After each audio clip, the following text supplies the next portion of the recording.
It's been a long time, my friends, since we've built a compensator machine, but the reality of it is, there just hasn't been anything that's enough better than last time to justify it. Well, not today. This machine is going to be the, hands down, fastest, most craziest, unbelievable rig that you can build using all off-the-shelf components that just go together like you could do for yourself at home, assuming that you had the $20,000+ or so to purchase all the components that would go in it.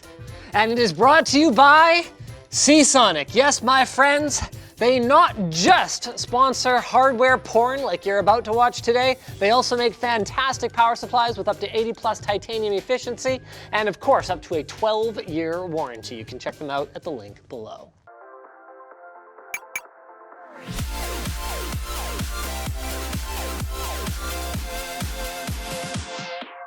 Let's kick things off by unboxing the case. Now, this was a limited edition run from InWin. This is the Z Tower, but it is technically an off-the-shelf part that any consumer with the cashola could have purchased. Like many of our hardware choices, we went with this not for any practical reason, but just to show how big our front-mounted swinger is.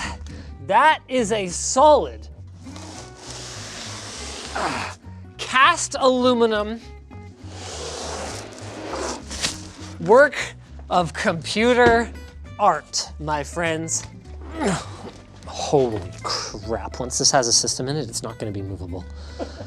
I still don't know, there we go, exactly what the weight is. We are number 93 though, look at that.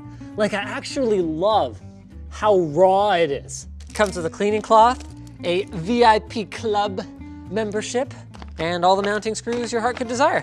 I'm actually having a lot of fun. Like, it's not that often I work with hardware that's so far beyond reasonable, even I look at it and I go, what? This video has been like months in the making. InWin probably forgot they ever even sent us this thing. It's been so long. What the hell do you do with this kind of case? Nothing, I don't know. It goes in Indiana Jones's warehouse. This is the ROG Zenith 2 Extreme. The Alpha was not available at the time we began planning this video. So you'll have to deal with the $10 price difference. So it's got a little RGB fan controller doodad. Oh, hey! It comes with 5 M.2 mounting screws. We're gonna be using all of them. So this is our DIMM.2. ASUS ran out of space on the motherboard PCB to put enough M.2 mounting points for their liking, so they built an extra card that you can install in your system to add more. And we will be using both of them. This thing is insane, holy crap. Just don't hurt yourself, but like try to lift it. Oh my God. It's a 2 terabyte drive, but it says the Sabrent 1 terabyte Rocket NVMe PCIe Gen 4 SSD maximum performance solid state drive with heatsink. So it actually comes in 2 boxes, one for the SSD itself. We're gonna have a total of 5 of them, and one for the crazy pants heatsink that comes with it. Look at this thing. It's got 3 heat pipes on it. One of the mounts is on the back of the board. Like, that's not gonna fit. It might actually fit. Because there's a hole. There's holes. Yeah, and there's a big hole right here, and that's where the thing is. Oh, no way. Oh, that would be awesome. Okay, I'm going for it. I'm going for gold. Let's install one of these puppies. Okay, I have no idea how this works. Place the SSD in the tray on the thermal tape. Okay, there's a little groove here that you gotta line up. I guess I can understand why they don't pre-install it, because most people would just use the included cooler on their motherboard. It is so heavy. I love it. All right, here we go. Giant SSD hanging off the back of the motherboard time. This is so ridiculous. How the hell are you supposed to install that? Oh no, okay, I found the problem. I put the heatsink on backwards. That's on there for better or for worse. The slots I want to put my graphics cards in are here and here. And yeah, that's not going in. So I'll have to settle for just the one on the back, assuming that it does line up with that. All right, like this.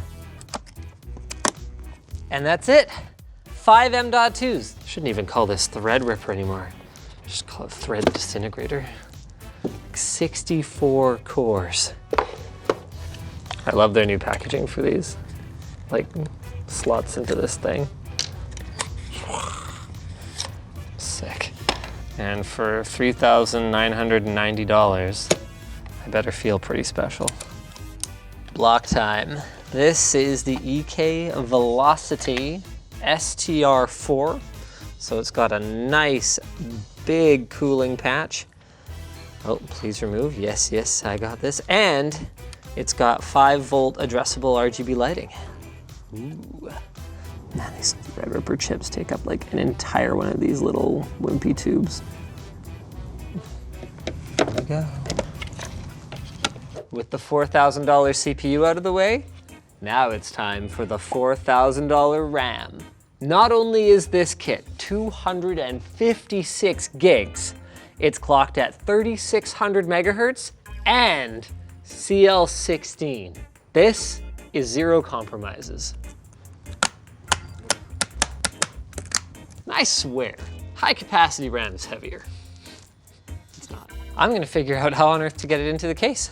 I mean, what do you think the weight capacity of this table is? Can I hop up here with it? That should be fine. Oh, Linus. Okay. Each one of these big old hunks of aluminum seems to have 2 Torx head screws.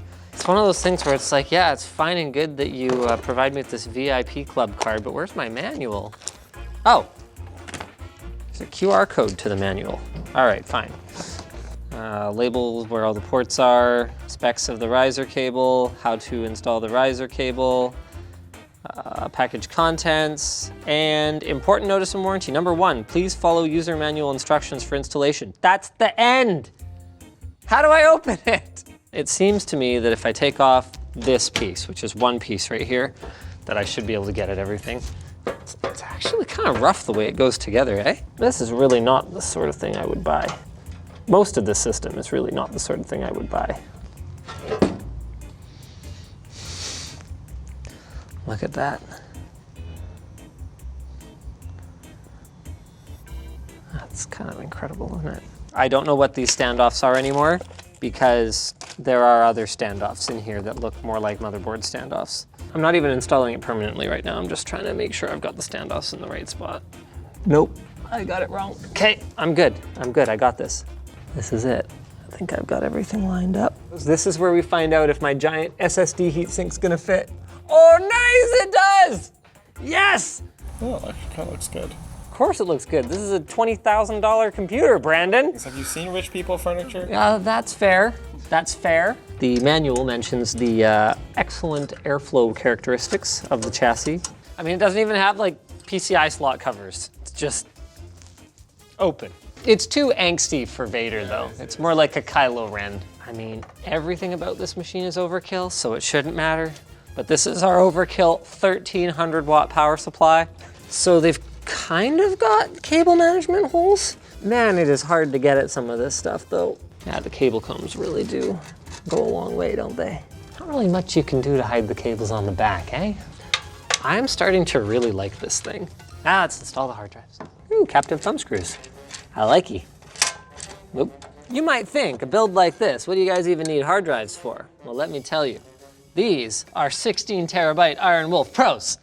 So we could take maybe one of our M.2s, use it as a cache for this RAID 1 of 16 terabytes of game drive storage, and boom, there's your Steam library, your GOG library, your Uplay library, your Epic Game Store library, your Origin library. You see the problem with this?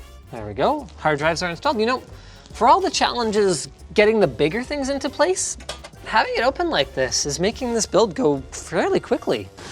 It's the Starter Liquid Cooling Kit Extreme 360. So there's no performance compromises compared to a full custom loop.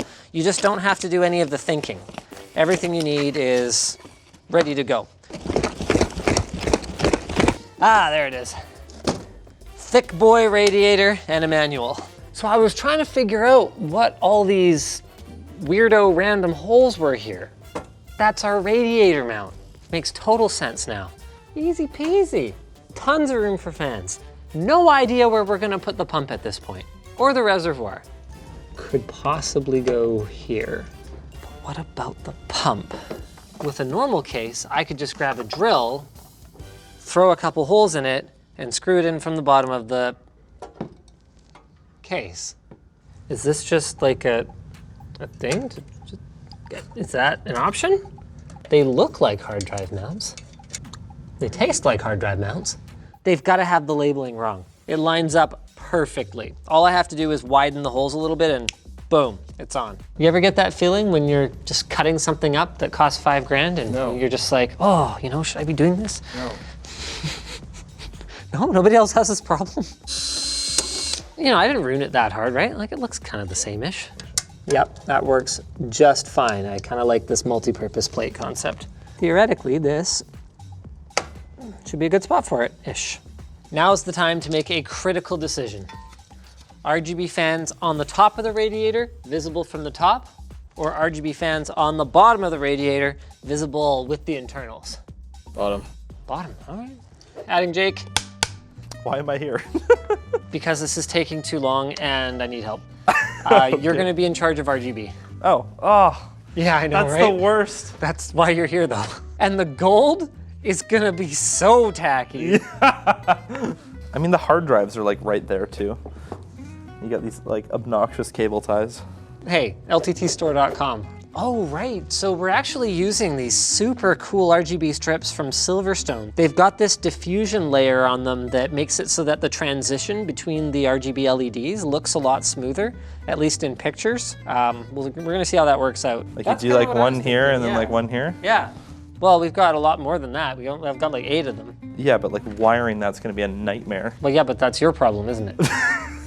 So what I'm thinking is I'll use the RPM sense off the pump for the CPU header, and then we'll run these fans off of the RGB controller. Whoa. I'm normally a fan of just plugging everything into the controller because then you can set like Yeah, but pump then I don't speed have like to turn 1,000 off the RPM. like press F1 CPU fan error, blah blah blah. It takes like 10 seconds. Nope.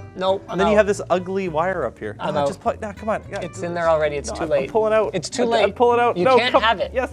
You can't. Ow! I stabbed my finger. Didn't I specifically ask for addressable RGB fans? No, but I remember I told you that we don't have any right now. So now what? Well, we could switch to light loops. Oh no, they have a proprietary connector. Yeah. See, that's our problem. Corsair. Oh, this Dang is it, so Dale. annoying. Do you have to take that off to take the fans Yeah, out? I have to take this off. That's why it's so inconvenient. Oh. So it turns out this case, they sent us fans, and they're addressable. Thanks, InWin. Whoa, are they mud? Oh, whoa. Oh, cool. Those are That's- those daisy chainable ones. Okay. I'm not expecting the cooling performance of these to be amazing. Well, I think you daisy chain Go them in, with the and then little you go baby like one. that. Okay, so there you go. Okay, so I'll daisy chain This these. might actually be like really easy to wire. Oh, and this does power too. Yeah. Oh, that's pretty No, handy. this is actually pretty nice. This plugs in, where is it? that thing plugs into our DRGB thing. Where is it? There. This one. This No. one. This. Wait, There you what? go. There's no instructions. Okay, well, where's our EK thing? Is this gonna fit in here? Oh, Because that's a probably not. problem. No, wait, I think it might. It's not lined up that great. It's in there fine. No, it's not. Yes, it Look is. at the other one. It's fine, it's don't fine. wanna I want to use L1. No, that's L6. There's nothing No, you can do to stop why me. are you doing this? AMD Compensator. Day 2, part 3. What's wrong? Well, nothing's wrong. It's just that I went away for 45 minutes for lunch. Are you gonna and I throw come me under back, the bus? And I come back, He's throwing me under the bus. and he has JB welded the mounts to the inside of the case. Nothing would stick. Get a better case. Wait, Get a better case. I chose this one, dang it. In his defense, I actually did sign on for this too. It will be a very good permanent way to hold them on. The RGB bone's connected to the RGB bone. Horrible. Which end is which? I don't think it matters on these ones.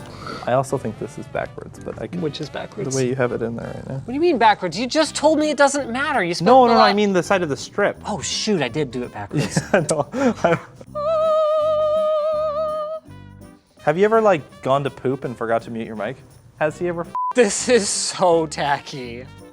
This is baller though. That is the like 8-pound gold chain around the like baseball player's neck. Giant die-cast polished aluminum baseball player. Our NV Oh. Link bridge is silver. Yeah, that's actually like horrifying. That is spectacularly bad. Oh crap, it's silver too. Yeah. That's even tackier. Yeah, this is worse. Should we switch to it? No. I mean, we've gone down this path already. Hold on, just let me see it. Oh no, please. Oh no. Oh no, I love it. That's, okay, we're not doing this. No, we're not doing this. This is horrible. We're not doing that. Oh, we're getting so close. I really hope this thing posts. Me too. I kind of wish I had pre-tested it. I'm gonna put it in really fast. I okay? love receiving. Yeah. It's pretty big, huh? Oh yeah. It's obnoxious as all hell, but I love it. Ow. Okay, sure. Oh wow. It did not get lighter, that's for sure. How the crap do you plug anything into the back of it? I can't see the res. Can you, Oh wait, well then stop pouring. I can sort of see it. See that air bubble? Is that coming? Yeah, it's coming. Good air bubble? Couples. Okay. There's a lot of air. Oh yeah, there's a ton of air in the pump, I can see it.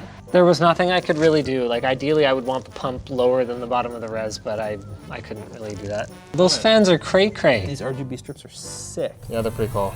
This is, I think, the right number of strips though. I think this is pretty good. All the effects are kind of dumb. Oh.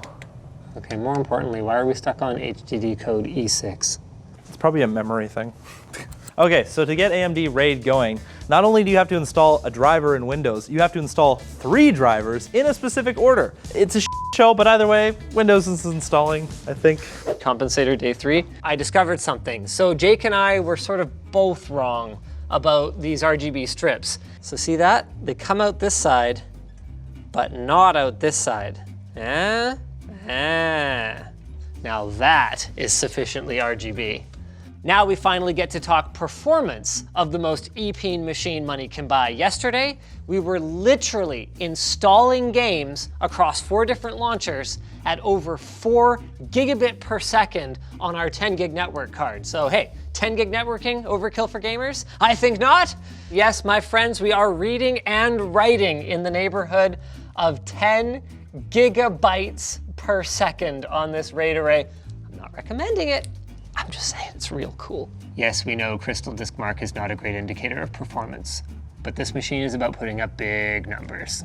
Now time for an equally for funsies test, but for the CPU this time, Cinebench R20.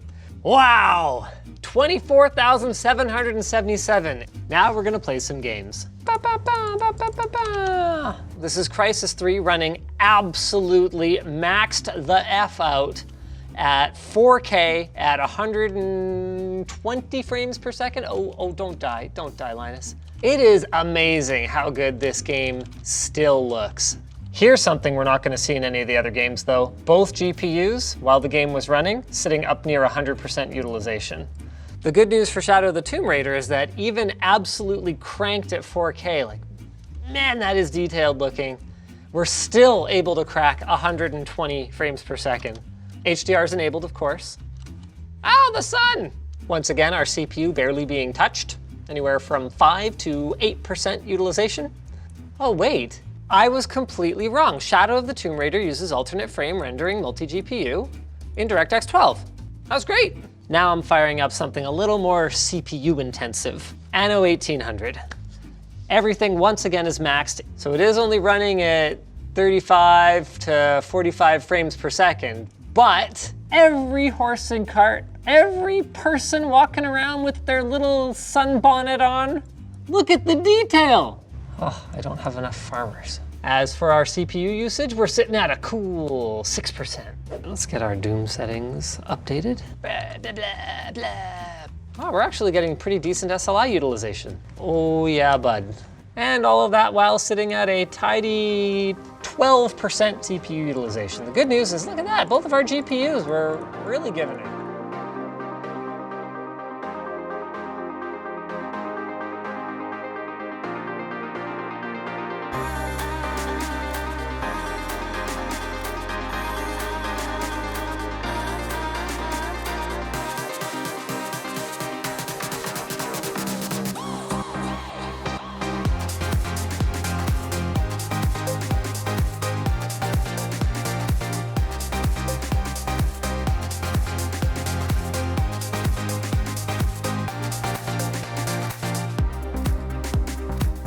So that's it, ladies and gentlemen. If you've got a cool 21,000 US dollars burning a hole in your pocket and a team of eunuchs to carry your system around for you whenever you need to transport it, this is the way to go. Now I would make one small change. I'd go with the alpha version of the board because it allows for better overclocking with the 3990X. But other than that, this is as epeen as it gets. I'm gonna try to lift it. I think we lost some rubber grippy pads. Uh-oh. They're all just stuck to the table now. Oh, yeah, it's heavier than my wife. Okay. Big thanks to Seasonic for sponsoring this video. It's been a long time coming, just waiting for the right parts that are overcompensating enough, but I think we got there. Hope you guys enjoyed it. Make sure you're subscribed and all that good stuff.